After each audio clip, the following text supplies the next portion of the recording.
Good morning friends. आज आपण आपल्या consumer protection and business ethics या विषयातील कंझ्युमर मूव्हमेंट या चॅप्टरला सुरुवात करत आहोत. आता आपल्याला मूव्हमेंट म्हणजे काय, तर आपल्याला मूव्हमेंट या शब्दाचा खरा अर्थ हालचाल असा होतो, बरोबर. पण आपल्याला ग्राहकांच्या मूव्हमेंट ह्या शब्दाचा शब्दशः अर्थ हालचाल न घेता चळवळ म्हणून घ्यायचा आहे. ग्राहकांच्या ज्या चळवळी आहेत याबाबत आपण ह्या टॉपिक्समध्ये अभ्यास करणार आहोत. आता आपण पाहिलं असेल की आपल्या देश स्वतंत्र होण्यासाठी वेगवेगळी आंदोलनं झाली, वेगवेगळे चळवळी झाल्या. ह्या चळवळी आणि आंदोलनाचा जो यश आहे, हे यश आपल्याला देश स्वतंत्र त्यामधून झाला. आता ह्या ग्राहकांच्या बाबतीत कुठल्या चळवळी झाल्या किंवा ग्राहकांच्या चळवळी करण्याची आवश्यकता का होती याबाबत आपण आता सविस्तर पाहू. आपण आता पहिले चॅप्टरमध्ये जेवढा काही भाग बघितला त्याच्यामध्ये पाहिलं ग्राहकाचे हक्क काय आहे, त्याच्या जबाबदाऱ्या काय आहेत, त्याचे कर्तव्य काय आहेत. पण हे सांगत असताना की एवढ्या हक्क असून, एवढ्या ग्राहकांना कायदेशीर प्रोटेक्शन असून देखील ग्राहक हा एकटा आहे. तुम्ही वस्तू खरेदी करायला जाता, काय करता, एकटेच जाता खरेदी करायला, बरोबर. आणि त्यामुळं त्याची फसवणूक हे जास्त होते. तो संग्रहित नाही किंवा एकजूट नाही ग्राहक. मग असं लक्षात आलं की जर समूहाने एखाद्या ग्राहकावरती झालेल्या अन्यायाच्या विरोधात आवाज जर उठवला, त्याच्याविषयी कायदे करण्यासाठी शासन दरबारी किंवा जे काही अथॉरिटी असेल त्यांच्याकडे सतत पाठपुरावा केला, तर ह्या घडणाऱ्या कृतीला चळवळ असं म्हटले. बघा मी काय सांगतोय की ग्राहकाविरुद्ध होत असलेल्या अन्यायावर किंवा ग्राहकाच्यावर होत असलेल्या अन्यायावर वाचा फोडण्यासाठी, त्याला न्याय मिळवून देण्यासाठी कायदेशीररित्या जर एखादी संघटना किंवा एखादा समूह न्याय मागत असेल किंवा ते न्याय मागण्याचे साठी कायदेशीर प्रक्रिया पूर्ण करत असेल तर त्याला आपण चळवळ म्हणायचं. आता मग अशी चळवळ, आता तुम्ही चळवळीबाबत तुम्हाला बऱ्यापैकी माहिती असणार. तुम्ही 9वी-10वीला इतिहास अभ्यास केला असेल, त्या इतिहासात आपण ह्यांचा अभ्यास थोडा केला असेल.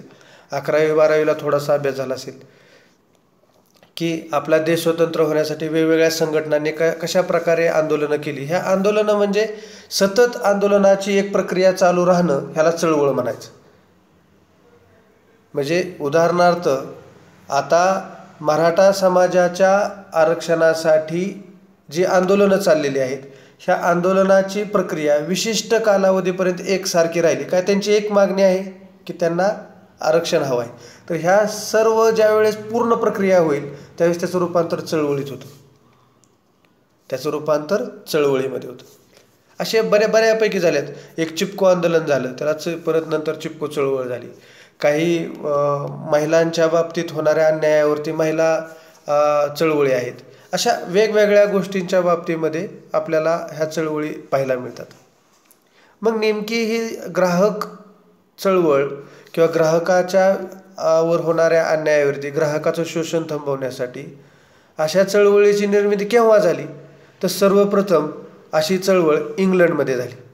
इंग्लंडमध्ये ग्राहक चळवळीचा प्रारंभ झाला आणि तो चार्ल्स गाईड नावाच्या एका समाज सुधारकाने केला. त्याने ग्राहक साम्राज्याची कल्पना पहिल्यांदा मांडली. भारतात देखील ग्राहक चळवळ ही संकल्पना प्राचीन काळापासून अस्तित्वात आहे. अगदी आर्य चाणक्य असेल, त्याने लिहिलेला जो अर्थशास्त्रातला सर्वात महत्त्वाचा ग्रंथ, आपल्यातला फादर ऑफ त्याला आपण हे म्हणतोय पिक्समध्ये, तो कौटिल्य आहे. त्या कौटिल्याच्या अर्थशास्त्रामध्ये देखील ग्राहकाच्या हितासाठी किंवा खरेदीदार उपभोक्त्याच्या हितासाठी असे काही विशिष्ट नियम आणि व्यवस्था सांगितलेली आहे. याचा अर्थ काय की आपल्याकडे जे काही विचारवंत होते, ऋषीमुनी होते, ह्या प्रत्येकाने ह्या ग्राहकाच्या संरक्षणासाठी काही ना काही कायदे किंवा काही नियम सांगितलेले आहेत. त्याला कायद्याचं अस्तित्व नव्हतं, पण तरी देखील त्याला आपण म्हणू शकू. मग कंझ्युमर म्हणजे नेमकं काय, कंझ्युमर मुवमेंट म्हणजे काय, तर याच्यात 3 व्याख्या सांगितलेल्या आहेत. पहिली सांगितले consumer movement as organise efforts of consumer seeking to redress restitution and remedy for dissatisfaction they have accumulated in the acquisition of their standard of living. ग्राहक चळवळ म्हणजे हे त्याच्यासाठी निर्माण झालेले आहे की जे ग्राहकांच्या समस्या शोधते आणि त्या शोधलेल्या समस्यावरती उपाय सांगते, त्याच्यावरती पर्टिक्युलर असं त्या ग्राहकाचं लिव्हिंग किंवा त्याचं जे जीवनमान सुधारण्यासाठी प्रयत्न करते. ह्याला कंझ्युमर मुवमेंट असं म्हटलेलं आहे. Consumerism is not limited to organise efforts only, but it is a social movement seeking to argument the rights power of buyer in relation to seller. Philip Kotler. आता फिलिप कोटलर आपल्याला माहिती आहे मार्केटिंगचे जनक त्यांना मानलं जातं. ह्या फिलिप कोटलरांनी सांगितलेलं आहे की उपभोक्ता हा केवळ त्याच्या स्वतःच्या हक्कासाठी लढणारा व्यक्ती नसून तो काय आहे, एक समाजातील सामाजिक चळवळ म्हटलेलं आहे ग्राहक चळवळ म्हणजे. आणि ते काय आहे तर त्या ग्राहकाचे हक्क, त्याचे ड्युटीज ते खरेदीदाराकडून विक्रेत्यापर्यंत जे जातात त्याचं संरक्षण करणारा घटक म्हणजे ग्राहक चळवळ किंवा त्याच्यावरती कार्य करणारी यंत्रणा म्हणजे ग्राहक चळवळ असे म्हटलेलं आहे. तिसरी व्याख्या चार्ल्स पर्सी यांनी सांगितलेली आहे. Consumer movement is a broad public relation against bureaucratic neglect and corporate disregard of public. की त्याची जी आहे की ते ग्राहकाच्या हक्काचे जे काही अनैतिक किंवा ज्या चुकीच्या प्रथा आहेत त्याला निग्लेक्ट, त्याच्याकडे दुर्लक्ष करून की एक कॉर्पोरेट सर्वसाधारणतः समाजामध्ये एक अधिकृत अशी सुदृढ यंत्रणा राबवणारी यंत्रणा म्हणून कंझ्युमर मुवमेंटकडे पाहिलेलं आहे. अशा ह्या 3 व्याख्या आहेत. आपल्याला ह्या 3ही व्याख्या त्यांचे जे सिद्धांत मांडणारे जे लेखक आहेत किंवा सिद्धांतक आहेत त्यांची आपल्याला माहिती ठेवणं गरजेचं आहे. आपल्याला ऑब्जेक्टिव्हमध्ये असा प्रश्न विचारला जातो. आता पुढे ग्राहक चळवळीचे महत्त्व काय आहे. आपल्याला एक लक्षात घ्या, चळवळीचे महत्त्व, व्याप्ती, वैशिष्ट्ये जवळपास एकसारखीच आहेत. तर ग्राहक चळवळीचे महत्त्व हे एकूण 8 पॉईंट्समध्ये आपल्याला अभ्यासायचं आहे. त्यातला पहिला पॉईंट असा आहे शोषणमुक्त समाजाची निर्मिती. आता आपण व्याख्येतच पाहिलं आहे की समाजातील एखाद्या विशिष्ट उपभोक्त्यावरती जर होत असेल, अन्याय होत असेल तर अशा अन्यायाला वाचा फोडण्यासाठीच कंझ्युमर मुवमेंटची निर्मिती झालेली आहे. म्हणजे वारंवार एखादा व्यापारी विशिष्ट अशा प्रकारची लूट ग्राहकाकडून करत असेल, त्याचं शोषण करत असेल तर अशा वेळेस एखाद्या संघटनेने एकत्र येऊन अशा शोषणाविरुद्ध आवाज उठवण्याची प्रक्रिया ही कंझ्युमर मुवमेंटमधून होत असते. म्हणजे पहिल्यांदा आपला मेन घटकच आहे ग्राहकावरती होणारा अन्याय ह्या चळवळीच्या माध्यमातून सहन केला जाणार नाही किंवा त्याला कायम किंवा कुठंही अन्याय होणार नाही याची अगोदरच प्रिकॉशन घेण्यासाठी ही चळवळ कार्य करते. मग त्याच्यामध्ये ते ग्राहकांपर्यंत जाऊन त्यांचे हक्क, न्याय, त्यांची कर्तव्य, त्यांचे अधिकार याबाबत त्यांना माहिती देते. आता अर्थव्यवहारावर सामाजिक नियंत्रण, आता हा सर्वात मोठा घटक आहे. आपण पाहतो की ग्रामपंचायतपासून ते राज्य शासनापर्यंत, महाराष्ट्र शासनापासून किंवा अगदी केंद्र शासनापर्यंत ह्या प्रत्येक स्वराज्य संस्थेवरती किंवा स्थानिक स्वराज्य संस्थांवरती येत असलेला पैसा हा समाजाच्या माध्यमातून येतो.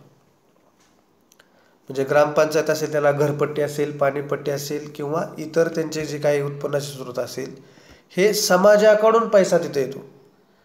त्याचप्रमाणे राज्य शासन असेल, वेगवेगळ्या टॅक्सेसद्वारे त्यांच्याकडे सरकारकडे पैसा येतो. हा पैसा हा शासनाचा असतो. जरी शासनाचा असला तरी त्या पैशाचा जनक किंवा त्या पैसा ग्राहकाकडून किंवा समाजाकडून आलेला असतो. म्हणून अशा पैशावरती त्या पैशामधून होत असलेले जे अर्थव्यवहार आहेत त्या व्यवहारांवरती ह्या चळवळींचं नियंत्रण असाय. ह्या व्यवहारांवरती त्या चळवळींचं नियंत्रण असणं अपेक्षित आहे, ग्राहक चळवळींचं. याचा अर्थ काय की प्रत्येक वेळेस ग्राहक म्हणून एका व्यक्तीने त्याच्यावरती नियंत्रण न ठेवता ते संपूर्ण एखाद्या युनिटने जर लक्ष ठेवलं तर पुढच्या व्यक्तीवरती तो खर्च करताना, पैसा खर्च करताना निश्चितच काय होईल, कंट्रोल येईल. लक्षात येते की ज्या वेळेस ग्राहक चळवळी एखाद्या व्यवहारावरती लक्ष केंद्रित करतात त्यावेळेस त्या ग्राहक चळवळीचं महत्त्व निश्चितच जास्त दिसून येतं. आता पुढचं आहे विश्वस्त भावना. विश्वस्त वृत्ती म्हणजे काय की ग्राहक चळवळीने स्वतःचं नीतिमूल्य देखील जपलं पाहिजे. एखाद्या ग्राहकावरती होत असलेल्या अन्यायाविरुद्ध आवाज उठवण्यासाठी किंवा एखाद्या विशिष्ट प्रथेविरुद्ध आवाज उठवण्यासाठी ग्राहक चळवळीने काम करायचं आणि ऐनवेळेला की स्वतः कोर्टात बाजू मांडताना त्या पुढच्या व्यापाऱ्याकडून काही प्रलोभन घेऊन आपली वृत्ती बदलायची, हे झालं नाही पाहिजे. किंवा ग्राहक चळवळीतील ती जी व्यक्ती आहे त्याने स्वतःचा फायदा करण्यासाठी ग्राहक चळवळ निर्माण करायची नसते. यात म्हणजे इथं खरा विश्वस्त वृत्ती आहे म्हणजे असलेली संपत्ती जी आहे ही संपत्ती लोकांची आहे. मानवी मनाच्या संपत्तीकडे पाहण्याची ती वृत्ती पाहिजे. संपत्तीत तो मालक नाही तर तो काय आहे, न्याय मागणारा घटक आहे, याची जाणीव हे कंझ्युमर चळवळीमध्ये दिसली पाहिजे. पुढं ग्राहक कल्याणासाठी उपयुक्त. आता ग्राहक कल्याणासाठी उपयुक्त म्हटल्यानंतर की ग्राहक कल्याण कशात असतं तर ग्राहकाला त्याची फसवणूक होणार नाही, त्याला न्याय दरामध्ये वस्तू मिळेल, यासाठी ग्राहक चळवळीची आवश्यकता असते. मग या ग्राहकाला कायम वस्तू हे कमी किमतीमध्ये मिळेल, त्याच्याकडे त्याची फसवणूक होणार नाही, यासाठी असणारी कायदेशीर तरतूद जर ग्राहक चळवळींनी निर्माण केली तर निश्चितच ग्राहकाला त्याच्या अशा चळवळींचा त्याला ग्राहकाला फायदा होईल. किंवा ग्राहकाचं कल्याण कशामध्ये आहे, अशाच प्रकारची बाजारपेठेमध्ये यंत्रणा राहावी त्यासाठी कायम पाठपुरावा करत राहणं हे ग्राहक चळवळीचं महत्त्वाचं वैशिष्ट्य आहे किंवा त्याचे काम आहे ते. पुढं सामाजिक प्रबोधन. आता हा घटक आपण वारंवार पाहिला आहे. सामाजिक प्रबोधन, ग्राहक हा अर्थव्यवस्थेचा केंद्रबिंदू आहे. त्याला उत्पादक, व्यापारी इत्यादी वर्गाचा त्याला काय म्हटलं आहे, पोशिंदा म्हटलेला आहे. म्हणजे ग्राहक नसेल तर उत्पादक आणि व्यापाऱ्याला काहीच अर्थ राहणार नाही. बाजारपेठेत ही गोष्ट जरी ग्राहकाचं महत्त्व जरी ते मानत नसले तरी देखील ग्राहक हाच त्यांचा प्रमुख घटक आहे.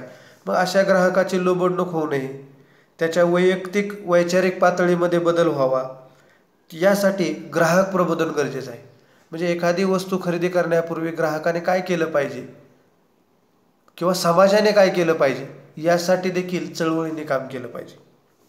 मग अशा ग्राहक चळवळीच्या माध्यमातून, ग्राहक चळवळ ही समाजातून निर्माण होत असल्यामुळे त्या भागातील समाजाचा, त्या भागातील ग्राहकाचा त्यांचा अभ्यास असतो. मग अशा वेळेस त्यांच्यामार्फत ग्राहकांना त्यांचे हक्क, न्याय हे जर समजून सांगितले तर निश्चितच समाजामधील ग्राहक हा शेवटी समाजाचाच घटक आहे, त्याचं प्रबोधन होईल आणि वस्तू खरेदी करताना तो काय करेल की त्या प्रबोधनाचा त्याला फायदा होईल. पुढं व्यावसायिक नीतिमूल्य रुजवणे. आता व्यावसायिक नीतिमूल्य म्हणजे काय हो? इमान. इमान म्हणजे काय? विमान नाही, एरोप्लेन नाही. इमान म्हणजे काय? तर एथिक्स. तर आपण म्हणतो हा इमानदार ऑफिसर आहे, तर त्याच्याकडे इथिक्स आहेत, त्याचे काहीतरी जगण्याचे वैशिष्ट्य. आपण गांधीजींचे इथिक्स पाहतो की जे आजही आपला प्रत्येक इतिहास हा गांधीजींच्या विचारावर लिहिला जातो. कारण त्याचं काय आहे? हे अहिंसा हे त्याचं पहिलं नीतिमूल्य होतं. तर त्या अहिंसा हा नीतिमूल्यावर आधारित असल्यामुळे लोकांमधला हिंसक प्रवृत्तीला आळा बसतो. म्हणून हे पहिलं इथिक्स आपल्याकडे पाळलं जातं. आपण जगसुद्धा आपल्याकडे आपण पाहतो की एवढ्या आतंकवादी कारवाया झाल्या किंवा वेगवेगळ्या प्रकारचा आपल्या भारतावर आंतरराष्ट्रीय लेवलला अन्याय झाला, तरी भारत हा एक लोकशाही प्रधान आणि सहनशील देश आहे म्हणून त्याच्याकडे पाहिलं जातं. त्याचं कारणच काय आहे की आपल्या इथिकल्स काही आपण तत्त्व पाळतो. आपण पाहतो की अजून एक आपल्या समाजातली परंपरा आहे की एखादी व्यक्ती आपल्या घरी आली, मग ते पाहुणे असतील किंवा परिचित व्यक्ती जर आली, तर आपल्याकडे ते पाहुणचार करण्याची पद्धत आहे. इथिक्स आपण मानतो ते काय की आपल्याकडे घरी आलेल्या व्यक्तीला खाऊ पिऊ घाला आणि पाठवा, हे आपण त्याचं कर्तव्य समजतो, इथिक्स. तर अशा व्यवसायात नीतिमूल्य रुजवणे म्हणजे काय आहे? तर मग आता व्यवसायातली इथिक्स किंवा व्यवसायातील प्रामाणिकपणा काय असू शकेल?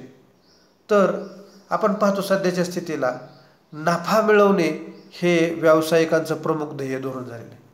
मग त्याच्यामध्ये ग्राहक किती लुटला जातोय, ग्राहकाची कशी फसवणूक होते, याबाबत कुठल्याही त्यांच्याकडं तत्त्व की ग्राहकाच्या आपण लूट केली नाही पाहिजे, जेवढी रास्त किंमत आहे तेवढीच वस्तूची किंमत आपण स्वीकारली पाहिजे, या बाबतीत कुठलीही यंत्रणा किंवा त्याची तत्त्व हे व्यापाऱ्यांकडून पाळले जात नाही. जेवढी किंमत जास्त सांगून ग्राहकाला लुटता येईल असं व्यापाऱ्याचं धोरण आहे. मग ह्या ग्राहक चळवळीने जर व्यापारामध्ये ग्राहकांना जागृत करण्यासाठी किंवा ग्राहकांना वेगवेगळ्या जाहिरातींपासून त्यांची फसवणूक होऊ नये यासाठी उत्पादकांना ग्राहक मंचांच्या माध्यमातून वारंवार उत्पादकांची नैतिक मूल्ये काय आहेत यासाठी काही मार्गदर्शक प्रणाली किंवा मार्गदर्शक तत्त्व हे वारंवार त्यांना सांगत राहिलं पाहिजे.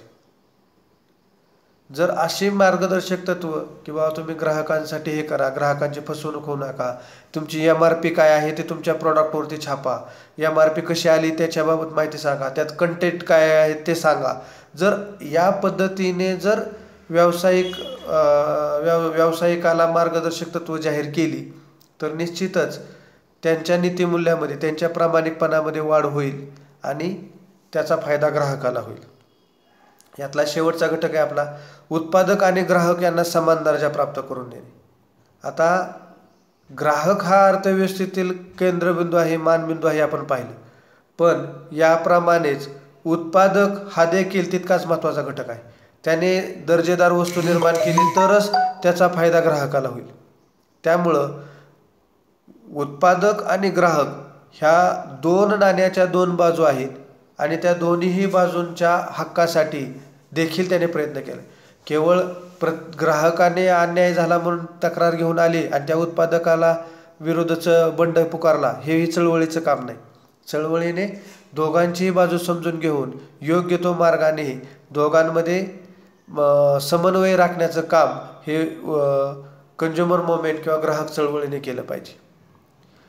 आता आपण पाहतो की ह्या मुवमेंटच्या किंवा ग्राहक चळवळीच्या व्याप्तीवरून ग्राहक चळवळीचे वैशिष्ट्य सांगितले आहेत. अर्थात वरच्या 8 पॉईंट्सवर आधारितच खालचे 10 पॉईंट्स आहेत. आपल्याला हे 2 प्रश्न मोठ्या ह्याला पडतात ब्रॉड क्वेश्चनसाठी, म्हणून जास्त त्याचे डिटेल सांगतोय. तर ग्राहकाची जी वैशिष्ट्ये आहेत, ग्राहकाची वैशिष्ट्ये त्यांनी ग्राहक न्याय, हक्क, अधिकार याची जोपासना करणे. कंझ्युमर मुवमेंटचं किंवा ग्राहक चळवळीचं प्रथम कर्तव्य काय आहे ग्राहकाला न्याय द्यायचा, त्याचे अधिकार त्याची जाणीव त्या ग्राहकाला कायम करून ठेवायची.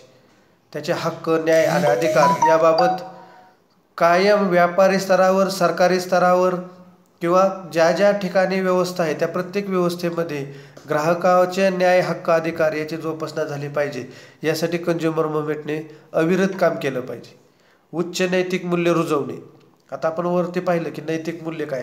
ही नैतिक मूल्य दोन प्रकारचे आपण सांगितले की ग्राहकाची नैतिक मूल्य आणि समाज किंवा व्यापाऱ्याची नैतिक मूल्य. ह्या दोन्ही ठिकाणी ग्राहकाने सुद्धा नैतिक मूल्य ठेवून अवास्तव माझ्यावर अन्याय झाला किंवा माझी फसवणूक झाली म्हणून कायम व्यापाऱ्याच्या विरोधात आवाज उठवला नाही पाहिजे. आणि व्यापाऱ्याने देखील ग्राहकाची फसवणूक होणार नाही, त्याला रास्त किमतीमध्ये वस्तू मिळेल यासाठी काय केले पाहिजे की काम केलं पाहिजे. असं नैतिक मूल्य रुजवण्यासाठी, दोघांनीकडेही प्रामाणिकपणा ठेवण्यासाठी ग्राहक चळवळींनी काम केलं पाहिजे. उत्पादक व ग्राहक यातील संबंध सुदृढ ठेवणे. आता आपण वरती पाहिले की उत्पादक आणि ग्राहक ह्या दोन्हीही नाण्याच्या बाजारपेठेच्या दोन अतिशय महत्त्वाच्या बाजू आहेत. तर ह्या दोघांमधले संबंध जर सुदृढ राहिले तर व्यापार घडेल, तर देशाला पैसा उपलब्ध होईल. यासाठी जर ग्राहक चळवळींनी अशा व्यवस्था निर्माण केल्या की जिथं सुदृढ बाजारपेठांची निर्मिती केली आणि त्या निर्मिती होण्यासाठी काम केलं तर ह्या दोघांनाही त्याचा फायदा होईल. ग्राहक हक्क आणि अधिकार यांचे संरक्षण करणे. ग्राहकाचे हक्क आणि अधिकार काय आहेत याबाबत वेगवेगळे कायदे करणे, त्या कायदे करण्यासाठी शासन दरबारी पाठपुरावा करणे याचे काम सर्वात महत्त्वाचे काम ग्राहक चळवळीचे आहे. ग्राहकांचे शोषण थांबवण्यासाठी शासन स्तरावरून ग्राहक हित जपणारे कायदे निर्माण करणे व कायदे कडक करणे.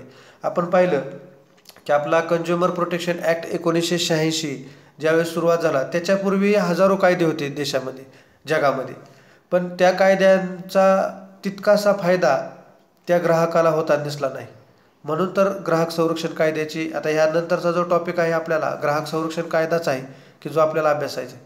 तर अशा कायद्यामध्ये ग्राहकांवर होत असलेल्या वेगवेगळ्या केसेसमध्ये कंझ्युमर फोरम जे आहेत, ह्या कंझ्युमर फोरममध्ये ज्या ज्या केसेस येत आहेत त्यावर आधारित प्रत्येक वेळेस कायद्यांमध्ये बदल करणे, तसे ग्राहक हित जोपासणारा कायदा निर्माण करणे, यासाठी पाठपुरावा करणे. तो कायदा कसा कडक होईल की वेगवेगळे घटक असतात की तिथलं कसं शोषण होतं हे अजून शासनाला किंवा कायद्याला देखील माहिती नसतं. मग असं शोषणासंदर्भाची केस आली की त्या कायद्यामध्ये तसा बदल करून ते परत शोषण होणार नाही याची काळजी घेण्यासाठी कंझ्युमर प्रोटेक्शनने, कंझ्युमर मुवमेंट्सने काम केलं पाहिजे. ग्राहक केंद्रीय बाजारपेठा निर्माण करणे. आता हे सगळ्यात मोठं काम आहे की ग्राहकाच राजा असेल अशीच बाजारपेठ असली पाहिजे. एक व्यापारी एका बाजारपेठेमध्ये वस्तू उत्पादन विक्री करणार नाही, तिथं एकाच प्रकारच्या वस्तूचं हजारो व्यापारी विक्री करतील अशी यंत्रणा जिथं निर्माण होते किंवा अशी बाजारपेठ जिथं निर्माण होते त्याला ग्राहक केंद्रीय बाजारपेठ म्हणायचं. उदाहरणार्थ तुम्हाला मोबाईल घ्यायचा आहे, एका दुकानामध्ये तुम्हाला सॅमसंग, ॲपल, ओप्पो ज्या काही मोबाईल कंपनी असतील तेवढ्या प्रत्येक कंपन्याचे मोबाईल तुम्हाला एका दुकानामध्ये मिळणार, म्हणजे ते ग्राहक केंद्रीय बाजारपेठ आहे. कारण नुसतं ॲपोचेच किंवा नुसतंच ॲपलचेच, नुसतेच सॅमसंगचेच जर तुम्हाला मोबाईल एकाच दुकानामध्ये दिसले तर तुम्हाला ऑप्शन राहणार नाही, दुसऱ्या कंपनीच्या प्रोडक्टची किंमत कळणार नाही, त्याचे फायदे कळणार नाहीत, फीचर्स कळणार नाहीत. म्हणून ग्राहक केंद्रीय बाजारपेठ निर्माण झाली तर आपल्याला अशा प्रकारचा अभ्यास तिथं बघता येईल, ग्राहकाला करता येईल आणि मग तो ग्राहक खरेदीचा निर्णय घेईल. आता नीतिमूल्ये, श्रमप्रतिष्ठा, स्वदेशी निष्ठा आणि देशाची बांधिलकी, विश्वस्त वृत्ती या पंचसूत्रांची अंमलबजावणी करणे. आता एक लक्षात घ्या, ही पंचसूत्रे आपल्याला गाळलेल्या जागेमध्ये पडू शकतात. तर नीतिमूल्ये, श्रमप्रतिष्ठा, स्वदेशी निष्ठा, देशाची बांधिलकी आणि विश्वस्त वृत्ती या पंचसूत्रांची अंमलबजावणी करणे. म्हणजे आता आपण वरती पाहिलं की ग्राहक आणि व्यापारी दोघांकडे इथिक्स असले पाहिजे, नीतिमूल्य असले पाहिजे, श्रमप्रतिष्ठा असली पाहिजे की तिथं जाऊन मी ते वस्तू खरेदी करणार किंवा मी त्या बाजारपेठेमध्ये जाऊन वस्तू विक्री करणार, हे करण्याची तयारी ग्राहक आणि व्यापारी दोघांची पाहिजे. स्वदेशी निष्ठा, आता मी भारतात निर्माण झालेल्याच वस्तूची खरेदी करेल. आता आपण मध्यंतरी तर यावरती फार बघितलं की दिवाळीमध्ये चायनाच्या वस्तू खरेदी करू नका किंवा पूर्वीपासून स्वदेशी वस्तूंचा आपण स्वीकार केला आणि परदेशी वस्तूंना नाकारलं. हे आपल्या देशाचा इतिहास आहे. आपल्या देश स्वतंत्र होण्यामध्ये ह्या गोष्टीचा देखील लोकांमधील सहानुभूती किंवा लोकांमधील स्वदेशी देशत्व वाढवण्यासाठी ह्या गोष्टीचा फार मोठ्या प्रमाणात वापर केला गेला. मग अशा ग्राहकामध्ये भारतातल्याच निर्माण झालेल्या वस्तू किंवा आपल्या स्थानिक वस्तूच जास्तीत जास्त वापरा याबाबत प्रबोधन झालं पाहिजे. मी देशाशी बांधिलकी राखेल. आता हे देशाशी बांधिलकी म्हणजे कशासाठी हो, की मी अशी वस्तू वापरेन की त्याच्यापासून माझ्या देशाला हानी होणार नाही, माझ्या समाजाला हानी होणार नाही. मग ते प्लॅस्टिक असेल किंवा वातावरण दूषित करणाऱ्या वस्तू असेल. केवळ देशाशी बांधिलकी म्हणजे मी अतिरेकी वृत्ती बाळगणार नाही असं नाही. तर देशाशी बांधिलकी कशाचं असेल की मी कारण नसताना देखील मी धूम्रपान करणार नाही. त्या धूम्रपान करत असताना मी रस्त्यावर गुटखा खाऊन, तंबाखू खाऊन किंवा वेगवेगळे व्यसनं करून आपण पाहतो की काही ड्रग्स घेणारे, दारू पिणारे लोक असतात की रस्त्यात दारू पितात, त्या बाटल्या रस्त्याच्या कडेने फेकलेल्या असतात. गुटखा खातात, गुटख्याच्या पुड्या रस्त्यावर फेकतात. सिगारेट ओढतात, त्याची चुटके खाली फेकून रस्त्यात टाकून देतात. आणि त्याच्यामुळं जो कचरा होतो तो कचरा आपल्या देशाचे स्वच्छता नष्ट करतो. तर अशी वृत्ती मी देशाशी बांधिलकी बाळेल की माझ्याकडून अशी कृती कुठली होणार नाही. मी अशा वस्तू वापरेल की त्या वस्तूपासून प्रदूषण होणार नाही. मग प्लॅस्टिक प्रदूषण असेल, धुराचं प्रदूषण असेल. तर या प्रकारची वृत्ती जर माझ्यात असेल तर माझा देश हा सुजलाम सुफलाम राहण्यासाठी प्रयत्न करेल. आणि विश्वस्त वृत्ती आपण पाहिलं की मी व्यापारी आणि ग्राहक या दोघांमध्ये देखील माझे काम करण्याची पद्धत म्हणजे ग्राहक चळवळीची, हे दोघांमध्ये माझ्यावर ते विश्वास ठेवतील. They trust me. आपल्याकडे काय करतील ते आपल्यावर विश्वास ठेवतील आणि आपण सांगितलेल्या जे कायदे असतील किंवा आदेश असतील किंवा मार्गदर्शक तत्त्व असतील ह्याला स्वीकार करतील. अशी वृत्ती किंवा असं काम मला ग्राहक चळवळ म्हणून करावं लागेल. ह्या पंचसूत्रांची अंमलबजावणी जर झाली तर निश्चितच ग्राहक आणि व्यापारी आणि देश ह्या सगळ्याला फायदा होईल.